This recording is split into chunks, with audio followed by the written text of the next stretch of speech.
Предлог законот за стечајни работници не успеа да дојде на дневен ред на вчерашната собраниска седница.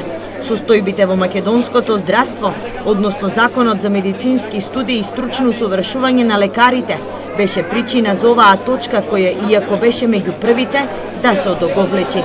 За жал, добар дел од стечајните работници веќе го губат трпението, но и вербата дека конечно ќе се изгласа закон со кој ќе се стави крај на нивната финансиска агонија, со која се соочуваат долги години.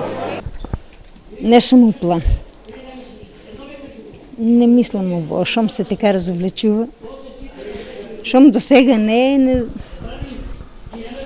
тешка работа. Од дека знам, не знам нешто, не верувам ја нешто.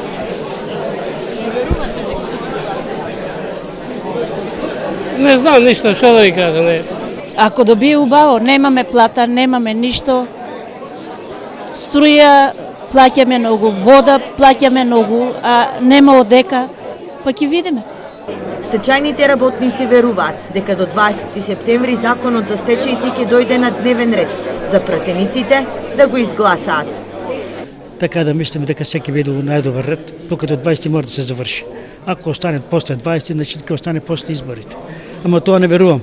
Со предлог законот стечајните работници материјално ќе се обезбедат над 3500 лица, на кои им престанал работниот однос поради стечај, ликвидација или технолошки вишок. Овој закон е многу широк закон.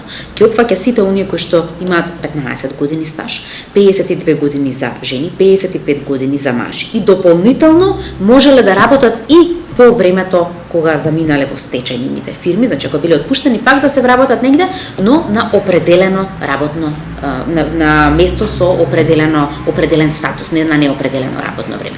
Со тоа сметаме дека најголем дел од стечајните работници ќе ги опфатиме, доколку во 2018 година се појави одредена група која што не влегува во овој закон, така тоа се специфични малку по 20-30 луѓе од различни компании, но важно е дека ние имаме волја во 2018 година сите тие да ги опфатиме со дополнителен закон и да конечно Македонија го затвори прашањето со стечајните работници. Досега во Штип се регистрирани над 560 стечајни работници.